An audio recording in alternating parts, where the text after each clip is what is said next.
মরিতে চাই না, এই সুন্দর ভুবনে মানবের মাঝে আমি বাঁচিবারে চাই। এই আমার জীবনের মূল মন্ত্র। মনের বলটা চাই, কারণ আমি কাজ করতে ভালোবাসি। কাজকেই আমি সবসময় আমার শ্রেষ্ঠ মনে করি।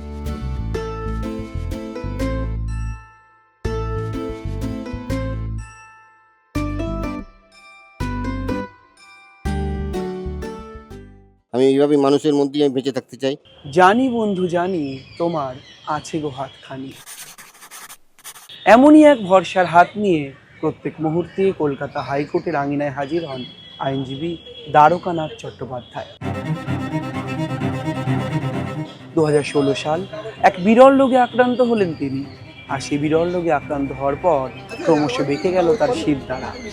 অসহ্য যন্ত্রণা, চিকিৎসার বিপুল ব্যয়ভার, সমস্ত কিছু সামলে যখন দেওয়ালে পিঠ ঠেকছে দ্বারকানাথের, ঠিক তখনই তিনি সিদ্ধান্ত নিলেন কাজের মাধ্যমেই বাঁচতে চান। তিনি কুঁজো হয়ে গেছেন, তিনি একেবারে মাটির দিকে তাকিয়ে হাঁটেন প্রত্যেক মুহূর্তে, তবুও কাজের তাগিদ নিয়ে চলে আসেন কলকাতা হাইকোর্টের রেজিস্ট্রি অফিস চত্বরে, যেখানে এসে প্রত্যেক মুহূর্তে কাজ খোঁজেন এবং বলে যান যেন বাঁচার এক অন্যরকম মাপকাঠির কথা।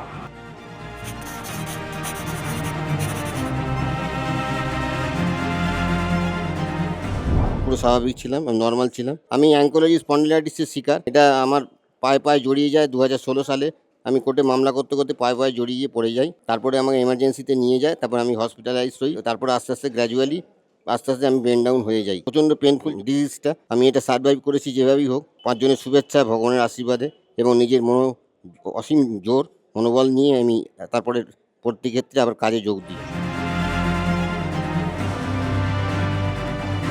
আমি প্রতিদিন বাসে করেই আসি, পাবলিক বাসে করে আসি এবং পাবলিক বাসে করেই ফিরে যাই। আদালতের সময় আসি এবং আদালত শেষ হয়ে গেলে আমি আমার বাড়ি ফিরে যাই। আমার কর্মকাণ্ড এইভাবেই পরিচালিত হয় সারাদিনে।